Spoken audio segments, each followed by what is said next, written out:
What is going on, guys? It's Mark and Nathan back with another episode of Texans Junkies. Today, we're going to be talking about bold predictions of free agency and all the latest news. And it's been a little quiet since the frenzy ended. It was kind of like a flash in the pan, at least for the Texans. But there still have been some good pickups, and there's still some news. So let's go ahead and dive into it, I guess. Yes, sir. We'll start with CJ Henderson. I'm going to let you take this one, Nathan. This news just broke today. How are you feeling about this? Because obviously it's another lottery ticket type of move for Caserio. It's a low risk, high reward situation. I personally like it. You want to weigh in? Bro, I was happy because we haven't addressed – we've addressed secondary a little, but I think, with the Jeff Okudah signing, it was just pretty okay, that's cool. We got Jeff Okudah. It's a name. That's what you got. But CJ Henderson came out of the same draft, number 9 overall. I don't know what Caserio's thinking about these, former top 10 guys. Maybe he's just trying to take advantage of the talent. And capitalize on the on what's left. Maybe they have something in the tank that he can bring out of them. I'd be I like the surprised if pickup. one of them didn't hit. I'd be surprised. I think they're both there's. I put them in the same category, as I'm sure you do. They're both like a lottery ticket type of signing, but I think there's a good chance one of them hits. Yeah, I like the pickup. I think it's good. It's probably cheap. I haven't seen any contract details, but I know he was on a visit. It was just supposed to be a visit, and it turned into a deal. So, props to Caserio to get it done. He didn't have to get in a battle with anybody. I'm excited, man, dude. I think we have a lot more to address. There is one player I would like to see come to Houston. I want to see Xavier Howard. I know you may have a different opinion of him. Maybe you want him, maybe you don't. But dude, he's a vet. He's 30. He's still Xavier Howard. He was once a top 5 corner in this league. And I think that veteran presence, because we lost Nelson. I highly doubt we get Nelson back. Especially after this signing, I just don't see it. But Xavier Howard's better than Nelson, in my opinion. He's younger by a year. I think you're probably right. Although I don't know. I think maybe consistency-wise, Steven Nelson might be a little better. I feel like the only times that Nelson really struggled this year when he was battling injury. That was later in the year, and he had some blown coverages, specifically that Browns game that I unfortunately was in attendance for. That was brutal. I already told you about that one fan sitting in the lower bowl who was just such a pain in the ass the entire game, videoing everyone saying loser. Oh man, it felt so good to beat him in the playoffs. Yeah, I think. First of all, I was going to address CJ Henderson. I looked it up, $3.25 million. So that's his maximum, the maximum value of his deal. So obviously a pretty good value signing, in my opinion. 1-year deal. Right when he visited, it felt like he was gonna sign with us, because usually when you get these late visitations, a week after free agency has started, or in this case, was it 2 weeks ago that it started? Yeah, 2 weeks. Something dude, you know what's so crazy is that he was when he was a rookie, he was with Jacksonville. He got drafted by Jacksonville and got traded after 2 years on his rookie deal. He got traded for a tight end and a fifth. That does not happen very often. No, that doesn't happen often at all. I barely remember that. I feel like I'm not going to sit here and pretend I'm crazy familiar with CJ Henderson, and I understand that my camera is also having trouble focusing, but it is what it is. But yeah, that doesn't happen very often. Maybe it's a problem that that teams have had. That's why he's kind of jumping hands a little bit, but we'll see if it works out. I think it's a pretty low risk signing, in my opinion. So hopefully he embraces the culture and is a good fit.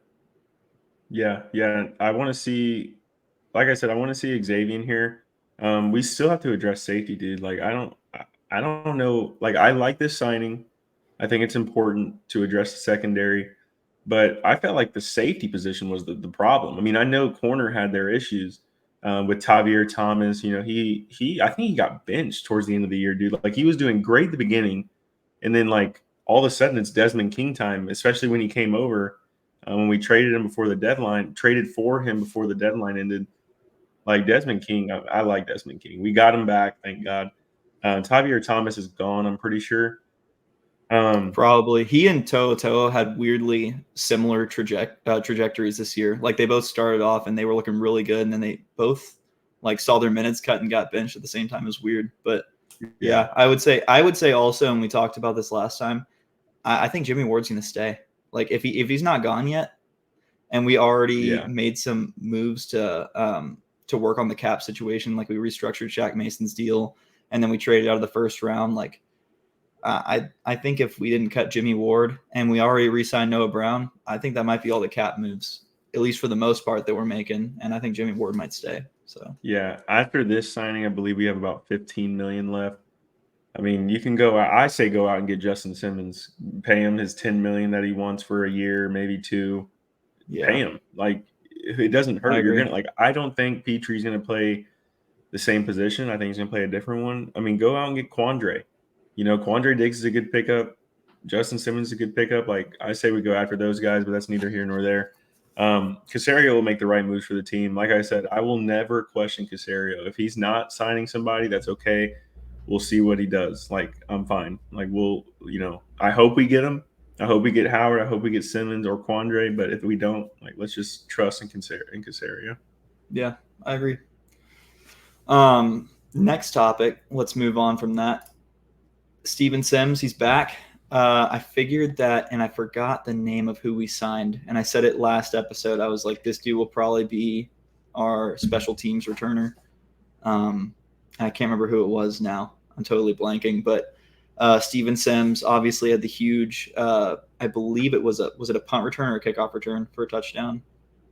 I don't think he had a touchdown this year.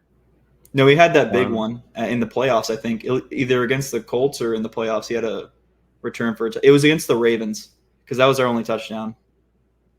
Okay. I remember watching that. Yeah, he might have been.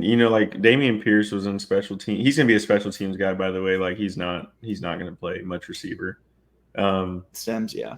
Yeah, but Pierce was doing returns for a little bit, and yeah, he looked good. Okay. Obviously, he had that return for a touchdown, but I feel like I don't know if teams just weren't kicking to Pierce after that. But he didn't really see that many other looks like later in the season, and Sims kind of took back the helm. So I'm not sure if teams just like refused to kick to him or if Sims just like took back over, just maybe practice or whatever was going well for him. But I don't know. I don't know if we're going to see Pierce in the return game that much anymore, just because I feel like he might just be second fiddle to mix him. Maybe he'll stay there. But if we have Sims and the other dude, I'm going to check the roster right now. I think Dameon Pierce will be RB2 again. I want that. Yeah. I think we late round draft a running back. He'll probably be RB3. And I do want to say the highlight of special teams this year was Andrew Beck. So I'm fine with him returning. He got that touchdown. Remember we were on the phone? I called him on the phone. I was like, dude, no way Andrew Beck is running like this. Yeah, dude. I was like, Andrew Beck, go. And he got I picked up food. I picked up food at halftime. I didn't make it back because they shortened halftime like 6 or 7 years ago. And it's like the NFL's pretty good about it. It's like 15 minutes halftime, and then you're back. So I didn't have enough time, and I was literally pulling in the driveway when Beck was returning a touchdown. I missed that. But yeah, we every it's my thing. Me and Mark are huge Texans fans. I am kind of superstitious a little bit, but we have to talk before the game. Halftime. Bold predictions before the game for sure. Exactly. Yeah. And I mean, I'm not superstitious about it, but we did have a winning streak going while Nathan insisted that we continue to make a predictions phone call before every game. And so I was definitely leaning into that for sure. Yeah, and halftime we talk, and into the game we kind of just give our thoughts. And that's why we really started this. I mean, obviously, we'll still do that on our own time. We're not going to be doing a podcast like, before the game, middle of the game, and end of the game. But we will, once the season rolls around, we'll put out, some episodes during the week to kind of, get ready for the games on Sunday or Thursday or Monday. Honestly, probably like twice a week. We're not structured like crazy, but probably about twice a week. Yeah. So we're excited, but yeah, Steven Sims back. It's a good pick. It's a good re-sign. He's a special teams guy, so Yeah. not much to talk about. Yeah. Let's get to the main, in my opinion, what was the main news this week. And it's that I called Nathan. I'm very active on the Texans subreddit, as well as the, what do you call it? AFC South meme more subreddit. I can't remember what it's called. AFC South, something like that. But yeah, I saw that Cal McNair leaked the uniforms after there was some kind of like fake leak with someone wearing a Stingley jersey, and then Cal was like, "Here are the real pictures," and we were like, "Oh shit." But yeah, I called Nathan called me, and I was like, "I'm assuming you saw the leaked uniforms." He was like, "What?" But Yeah. I don't know. I thought so at first. I was like kind of underwhelmed. They didn't really show the helmets, so that was probably part of the reason. But even though a lot of people are saying they look like the Falcons and the Seahawks jerseys, I think they're pretty clean. I think they look good. I like the bull horns on the shoulder pads. And I think that they look like other jerseys because, like, you can only, like, there are 32 teams. You can only have so many different variations of jerseys. So you're bound to look a little bit like someone else's jersey, in my opinion. But yeah, those Liberty White jerseys, I'm a pretty big fan of them. I want to see the other ones. I'm going to give them a solid I'll give him a 7.8 out of 10. I like him. Okay. So shout out to Landry Locker, who I watch a lot personally. He is on Sports Radio 610. He said, I believe it was like a week before they got leaked, that he has seen the uniforms. Like Sports Radio 610 got to see all the uniforms. And I'm assuming, like I told Mark, like maybe they're just close to the Texans. They're like the radio station of the Texans. So We didn't get maybe an they invite to see him. I thought we were a pretty big presence in the media in field, the but Texans. apparently Yeah, I not. know. I don't know, man. That's kind Yeah, of messed up. yeah. So yeah, shout out to Landry Locker. But anyways, he was talking on his podcast and he was like, "Yeah, I saw him. He can't say anything, obviously, but then this leak came out." And he was making jokes about like the guy that was like modeling the uniform, and it was funny. You should go check it out. But Clearly not Derek Stingley at all. yeah. He was Yeah. saying like Kaimi Fairbairn would make this guy carry his jerseys or whatever, give him Yeah. leggies or something like that. Like it was funny. But so I personally think they do look a lot like the Falcons jerseys. I think they're not. I mean, they're better than last year's Liberty White, but they're not original. Like when I saw them, I was like, I thought those were like the Falcons jerseys. Like right when I saw them, I wasn't Yeah. impressed. Some people were saying Seahawks too, just because of the color scheme, but the style of it is definitely Falcons-esque. Yeah, we saw XFL, like all Yeah. sorts of like people were making jokes. It's okay. Like I think they're better than our last ones, but I don't know if they're better than the last ones. I think they probably are. I think I need to see them on the field with the helmets and all of them wearing it together. I think yeah, like that's the problem with photo ops is you see one person wearing a jersey and it's easy to clown it because they look out of place. But if the whole yeah, team is wearing those uniforms and they're looking clean, like it's gonna be great. And we already know that the red ones and the alternative ones are gonna be sort of the like the most popular ones anyway. So I'm not worried. yeah. So if I had to give a rating, I'm gonna say 6 out of 10. 6 out Like of 10. I'm not impressed. Like they're okay. Like I wish they had and they been a may look little better more on the unique. field. Yeah, Yeah, they're clean, but they're a little basic in my opinion. I feel like yeah. you could have done a lot more. Like Yeah, I think, especially how you're building the team. Like, it's like we're building up, and it's like, the uniforms aren't a big deal to me. Like, I don't think we're gonna lose game. Like, I saw a tweet, and it was like, after seeing these uniforms, the Texans are going 4-13, and CJ Stroud's gonna regress. Like, it was just the most hate. Like, people were just hating on see, him so hard. that's only funny because we know it's not true. Like Right. if these had been linked and we had leaked and we had like a Carolina Panthers type of year, I would have been like, oh shit, like Yeah. I would have been down in the dumps about it. But yeah, I Yeah. agree. I wish they'd been a little more unique. I'm looking forward to seeing the helmets. I wish Dude, that the they helmets had. are gonna be the cleanest ones, dude. Like, I think our Yeah, helmets, like, especially our battle red, like, oh man, dude, our battle red is in my opinion, top 5 in the league. Like I yeah. I love the hope we go Seahawks all for. green. I love those jerseys. Yeah, I really hope that we go for more of a candy red, like a candy apple red, is that how you say it? I don't know. Than like a Arizona Cardinals type of red, like a bold red. Right. Like I want to go for I think the brighter candy apple red is a better one in my opinion. So like sort of the battle red that we saw. Hopefully they don't like dull it down a little bit, but we'll see, dude. We'll see. We're gonna get a lot more. Cal said in that subreddit his title was with a whole lot more to come or something like that. So who knows? This could have just been a mock-up. I think it probably is the final jersey, but we'll see. I'm excited for the other ones. Hopefully they take some of the constructive criticism too on these last ones and maybe they make some tweaks. We'll see. Yeah, and he did have Nico and Tank model them in like a mirror or something like that, and they look better on a football player. Yeah, the number 24 guy who was modeling that jersey, I was worried after I saw that. I was like, oh God. Yeah. So let's move on though. Good talk. We'll talk more about that draft week. I didn't personally make this slide. This was Nathan. He's wondering why haven't the Texans made any moves at wide receiver. I want to hear your opinions, and I obviously have mine, so let's hear it.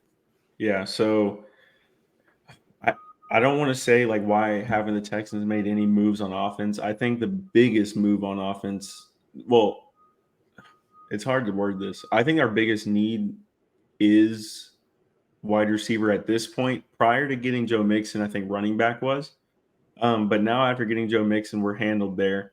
I do believe Pierce and Mixon will go, they won't split. They won't split reps. Yeah, I have my opinions on that. I don't share the same optimism that you do with the running back core, but that's okay. I mean, he had close to 50. Close. It was a little less than. It was like 1,400 and some odd yards total scrimmage. And I'm sorry, but Dameon Pierce had nowhere near that, and neither did Devin Singletary. It's definitely an upgrade, no matter what you think. It is definitely an upgrade.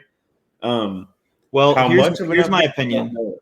Here's my opinion. I think it was probably a slight upgrade. The problem with Joe Mixon, in my opinion, first of all, his age, which I know he's been pretty durable over his career, but he is entering year 8 or 9, something like that. He's 27 and entering year 8, I believe. Yeah. And the dude has not averaged, I think it was something like he hasn't averaged more than 4.1 yards per rush ever in his career, 4.2, something like that, ever. Like not a single time. He is a really high volume guy. I'll give him that. That just makes me even a little bit worried about his age. So I don't know. Like maybe this was the perfect running back for our scheme. And I'm going to be wrong. And I hope I am. Maybe it was the perfect guy for our scheme because obviously Pierce hasn't been to this point. Hopefully off season he'll work on it and he'll get together with Slowick and they'll make some adjustments. But yeah, I have my worries because I feel like that wasn't as big of an upgrade as some people are saying. And overall, although I know we want to be better, I think we did get quite a bit older with a lot of our moves. So we'll see. A lot of 2-year deals where we can still.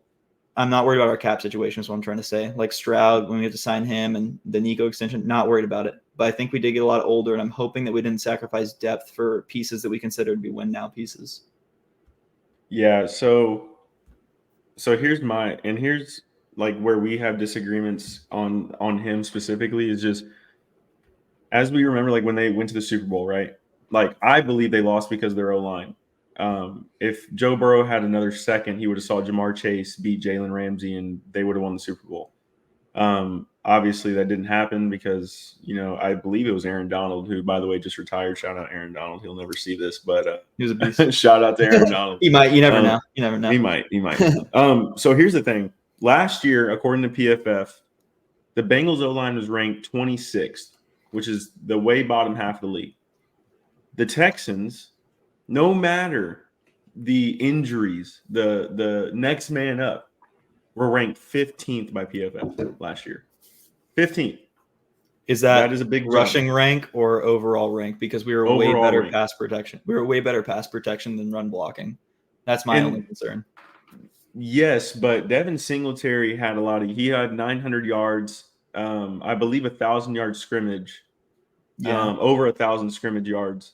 And Pierce obviously can get anything going, but that's not the O-line's fault. He just runs into the O-line.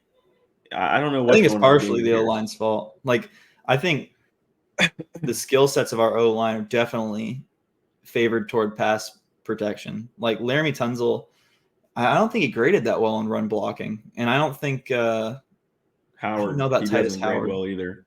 Yeah, He I grades still think really well pass protection, super well. like over 90.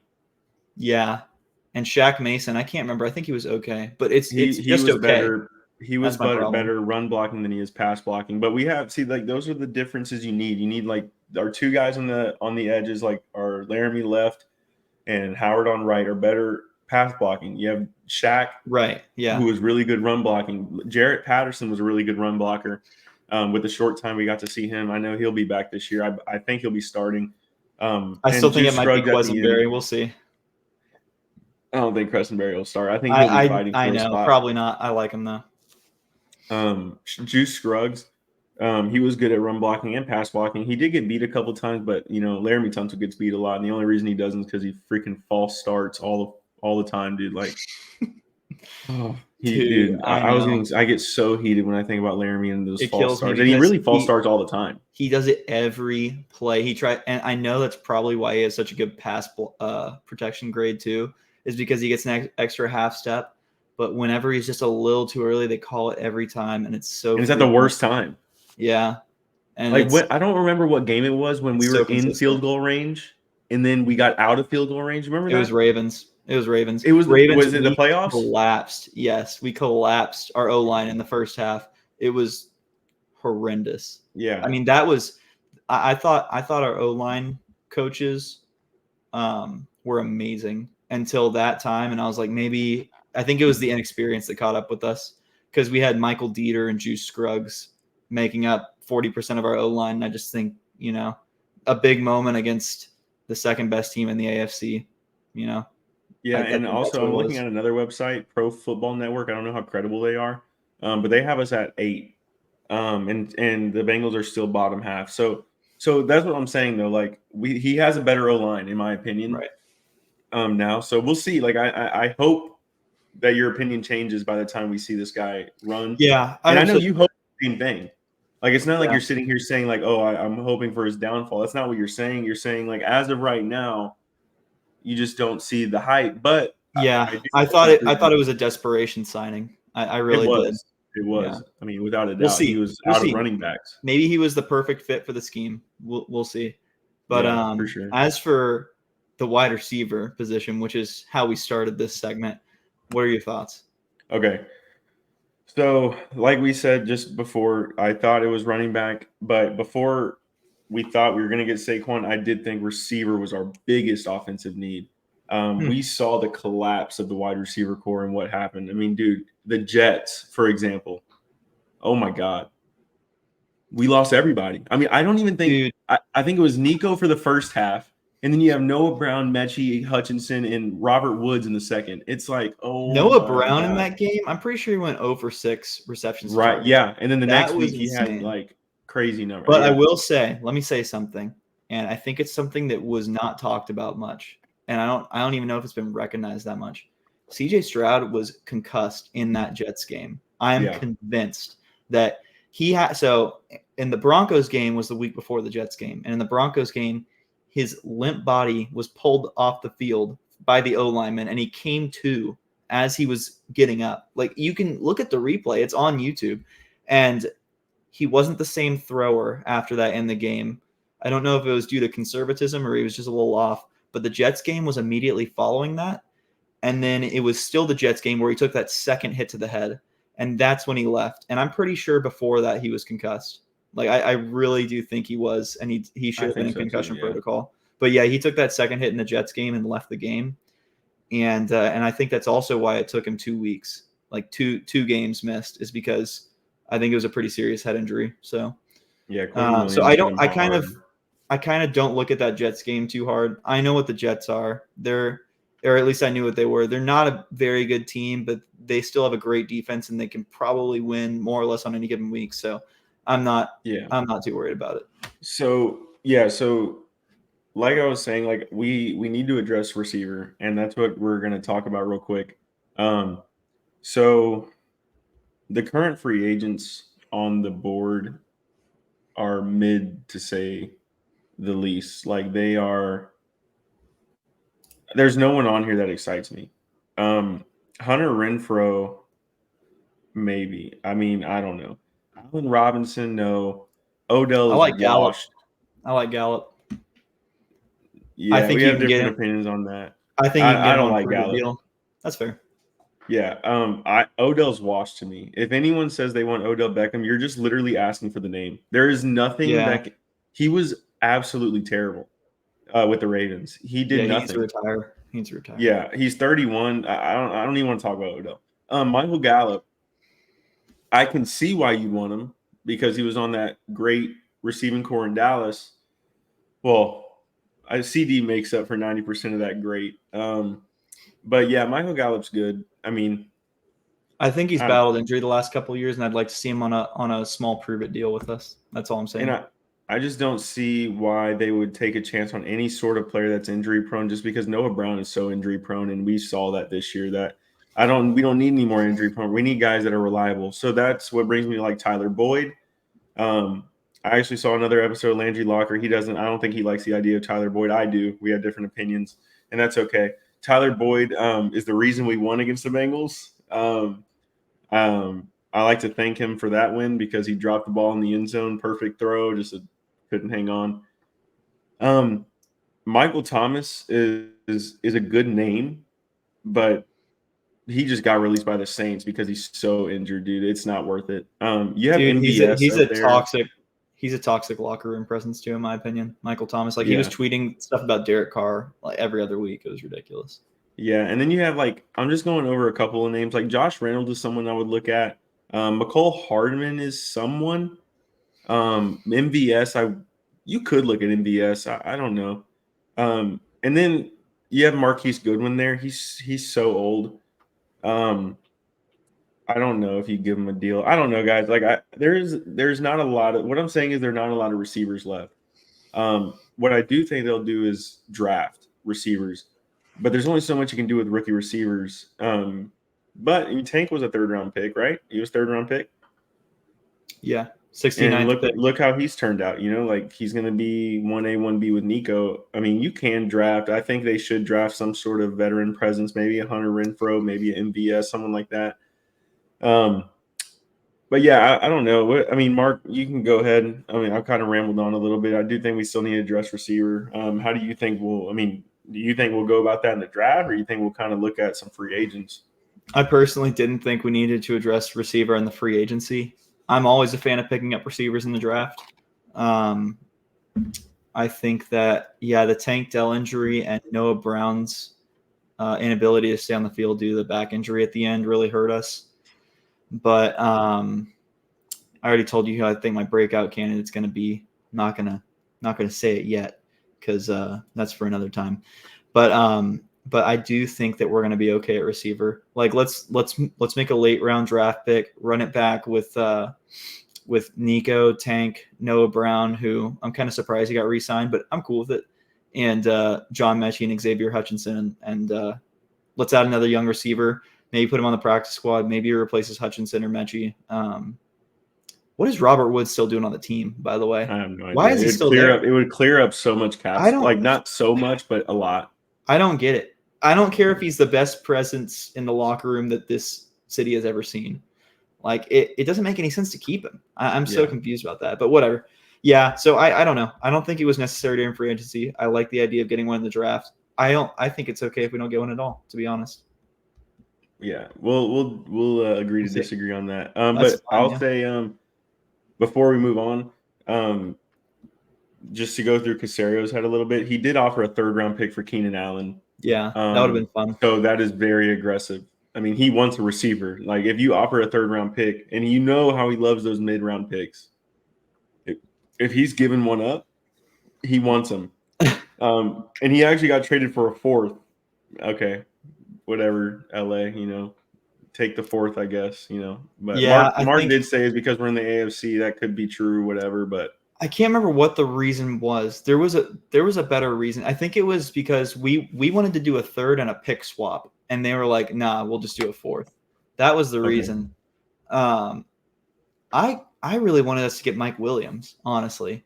And I know he's had a couple of injuries, but when the dude is on the field, he is electric. Like, he's so good. He has, in my opinion, very few drops, and he's just like a big physical receiver. Like, I can totally see Mike Williams, Nico Collins, and Tank Dell, just all of them eating at the same time. And I think he'd be a fun target for Nico, because when Mike Williams started out this last year, he was unstoppable. Yeah. And then Keenan Allen obviously took over. Mike Williams exited week 4, if I'm not mistaken. Torn ACL, I think. I'm not sure. Yeah, something like that. But yeah, we'll see. I would have liked it. The Jets got him, so good for Aaron Rodgers. I think he pulled out of the vice presidency run, by the way, with Robert F. Kennedy. Robert yeah, F. Kennedy. Yeah. Absolutely absurd. So ridiculous. Yeah. I'm so glad we do not have Aaron Rodgers, 40-year-old Aaron Rodgers, overcoming a torn Achilles on our football team. So glad we have Stroud instead. Yeah. But all right, time for predictions. So we're going to do some free agency predictions. It can be a bold take. It can be, it can just be a guess on how someone's year is going to go. I didn't really prepare for this. I'm kind of going to wing it a little bit. Do you want to start, Nathan, or do you want me to start? So before you get started, because I want you to go first, Mark loves these. And then Mark, like, he told me about these bold predictions before the game, and I fell in love. Like, there was, like, when the week was coming, like, we're like, dude, we have to get these predictions in, like, before the game, 30 minutes, 45 minutes. Like, I love these predictions. I think they're so fun. Yeah, we're going to do them every single episode, too, before these games. They're fun. I think last year, for like 2 or 3 weeks straight, we had Kaimi kicking like a 60-yard field goal or something like that. It was insane. It never happened, but he'll do it this year. Yeah. But yeah, so we're just gonna do not really a game-based one, but a bold prediction based on what we've seen in free agency. I'm trying to think of what I really want mine to be. And guys, I have a couple. Yeah, and like, look, we're gonna give whatever we think right now. Like, we'll, whatever we think is the right amount of predictions. You can give 2, 3, whatever. But we would love to see y'all's predictions. We want to see, like, we want people to get involved in this. We love this. It's fun, dude. Like, you're not gonna and especially if, like, your prediction comes close. Like, I remember, like, one of mine was, what was it, Mark? 2 sacks and a forced fumble for Will Anderson. He had 3 sacks, absurd. And he almost had a forced fumble, but I think it wasn't Kurt Hinish. Who was the dude? Oh man, dude, what was his name? What position? Edge, older. Oh, Jerry Hughes. Jerry Hughes had the strip fumble, and I was like, oh my god, like, it could have been Will Anderson if he was in the game, but it wasn't. So I'm sad to see Jerry Hughes go. I think he might retire. We're not going to re-sign him, but he was fun. I liked him. Yeah. But and also one of my bold predictions last year too was Kareem Jackson getting a pick on his first game back. I thought that would have been cool, but I don't think he's going to be on the team. So, but anyway, I'm going to go with a couple to start off. I think I'm only going to do 2. And my first one is going to be, I think Daniil Hunter and Will Anderson Jr. not only go 10 plus sacks each, like double digits, but I think they go 12 each or more. Oh, wow. I think they're going to be a disgusting combo. And Danico Autry is someone who the O-line's going to have to focus on too. I think we are going to make opposing quarterbacks' lives a living hell. Yeah. I'm excited about our defensive line. That's the one area of this offseason that I've been super excited about, because I was also worried about Daniil Hunter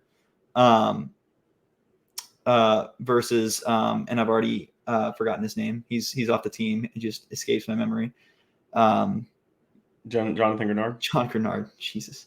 Yeah, I was a little worried about that one because we got significantly older there. But Daniil Hunter is an obvious upgrade over John Grenard. And I just think that they're going to be a complete wrecking crew. So I'm excited about that one. Write it down now. 12 plus sacks each.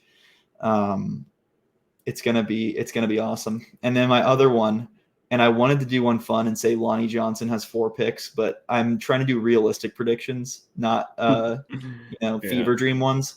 So I'm gonna say that Jeff Okudah has the starting job for at least the majority of the year, and that we don't have some sort of corner either through free agency or through the draft come in and start aside from Derek Stingley. I think Okuda's going to have a resurgent year.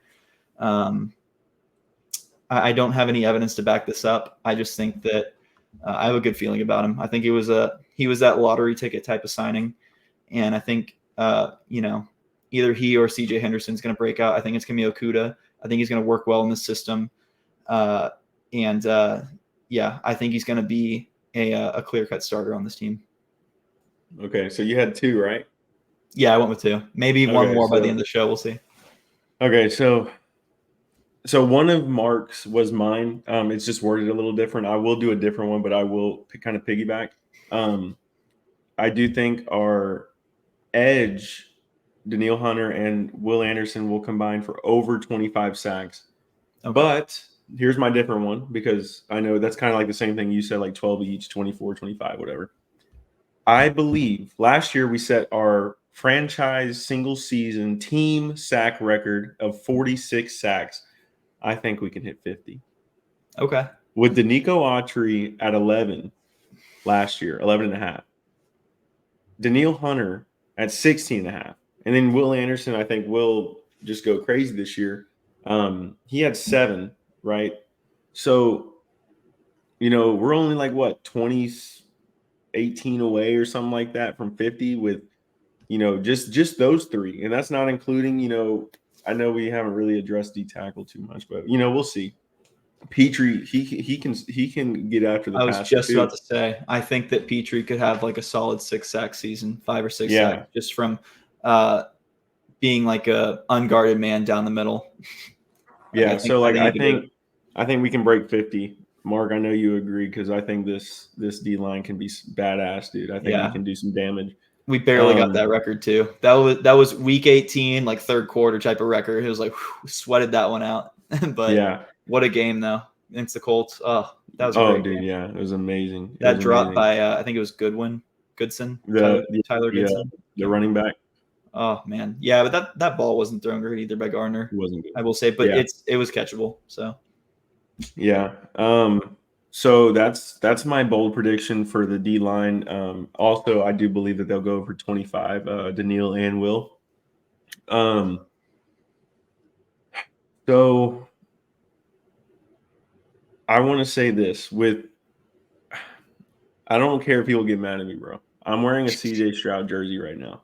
I love CJ Stroud. All right.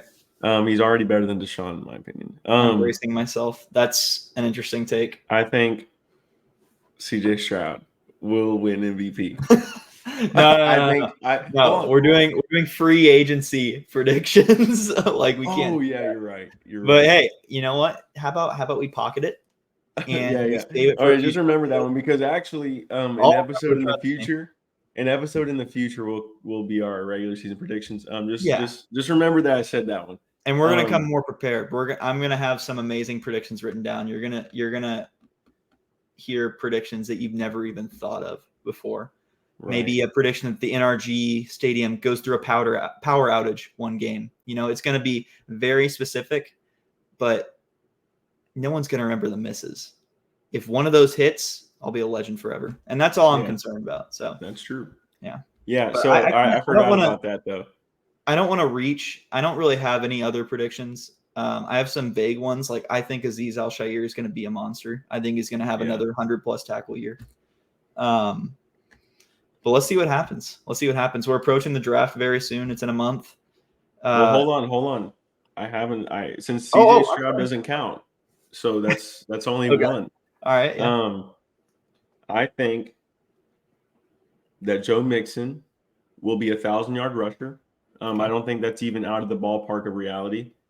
But I also think that his scrimmage yards will be close to 1,600. However that comes. If that's 1,200 rushing, 400 receiving, that's fine. If that's 1,000 rushing and 500 receiving or 600 receiving. So do you just want to make it Joe Mixon goes for over 1,500 scrimmage yards? Yeah, I'll say that. But I do think he'll be 1,000-yard rusher. 1,000-yard rusher. I think the rest will come in receiving. Gotcha. I have a lot of hope for Joe Mixon. We did give him that extension. He got his bag. So now he needs to prove it. I'm not sure about that extension, man. I was excited. I was more excited before the extension happened. But good news is He'll want more if he got 1,600 receiving scrimmage yards though. yeah, and it was 13.5 million guaranteed of Pretty that cheap deal. 3-year 27. So yeah, I'm not too upset with that either. But At least it's not close to a $50 million max value contract that the Eagles gave Saquon. That's I all thought I'm happy about. Saquon's was like 39 or 43 max or But something. max value is close to 47.5. It was 47. Okay. Yeah, Yeah. I think it was 39 million guaranteed, something like that. I think it was 37. Yeah, but yeah, something along those lines. But yeah, he got paid a lot of money for It was a running lot back more. Yeah. for 3 years. Yeah. Well, I mean, we So signed Joe Mixon to a 3-year extension too. So yeah, but I mean, we gave him way less money than that. yeah, but he's not Saquon. So like, That's I true. don't know. That's true. We'll see. That's true.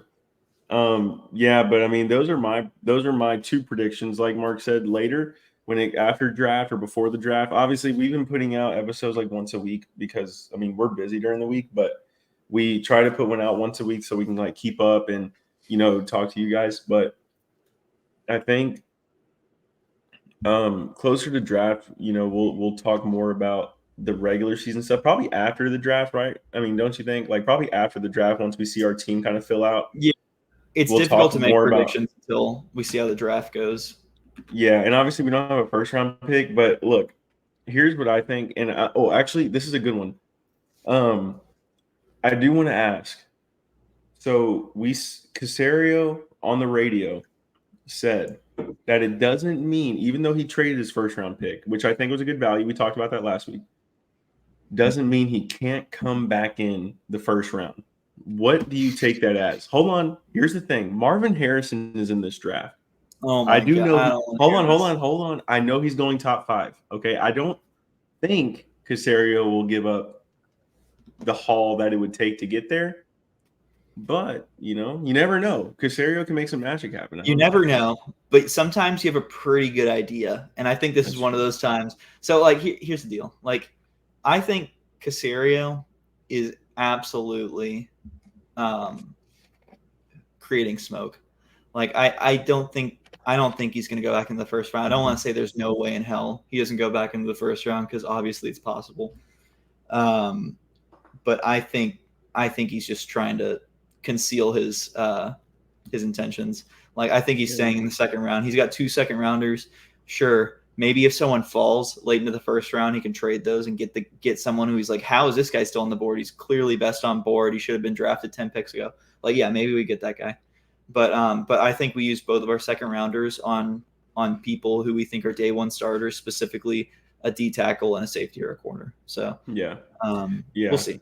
It's like I think I do kind of understand what you're saying. Is he's creating smoke? Yeah. He's always kind of done that. He doesn't really give too much information, and if he gives too much information, you kind of know he's creating smoke because he doesn't give a lot. Yeah. That's true. So, yeah. All right. Well, we managed to fill 43 minutes, and not that much even happened. So, don't say that we don't give you content because we're all here for it, man. That's true. But we appreciate y'all tuning in. We're gonna have another episode probably coming out in a week or so. I would say maybe a week and a half. It's a weirdly quiet part of the year. The NFL doesn't want any part of the year to be quiet. They've started making sure that every single month of the year has a can't miss sort of topic or event in it. But it's undeniably quiet right now. So not a lot until the draft. We'll probably do one more filler episode, and then 2 more probably, and then before the draft, we'll have a lot more content coming out. So. Go ahead and close this out. Yeah. So the NFL draft is going to be on April 25th. So we have like a month. Like he said, it's going to be pretty slow until then. But we like we've said on every episode, guys, we love doing this. We love making content for you guys. I think it's awesome. Like we enjoy this a lot. Jersey reveal week of the draft. We'll definitely do a emergency pod there. Yeah, for sure. And then, but yeah, guys, like, look, we started this podcast 2 weeks ago. Everyone starts somewhere. We've already gotten, like 12 subscribers. We've seen that we've gotten a lot of views, but a lot of people viewing the videos aren't subscribing, bro. Like, you got a lot. Hey, like 12 subscribers. That's 12 lives that we've impacted in a very deep way. Yeah, so exactly. I don't care about the numbers, man. I know that those 12 people one of which is my own personal account. So we'll probably 11 people, maybe yours too, 10 people, and some family members don't listen. 8 people, 7 to 8 people that we're an invaluable asset to their lives. And so thank you to them. Yeah. So guys, we see a lot of the views. We're getting a decent amount of views, but we would love to see some more subscribers, and we would love, more than anything, comment. Please comment on the videos. We would love to interact. And we're gonna link our Patreon below. So if you feel inclined, no, I'm kidding. No, we're not doing that. We have seen one comment in the videos. Shout out to you. But we'd love to see more and interact with you guys. So other than that, I think that's it. I think that's all we got. And we'll see you guys, like Mark said, probably in a week and a half, and we'll give you some more content. Yes, sir. All right, guys. Peace out. Later.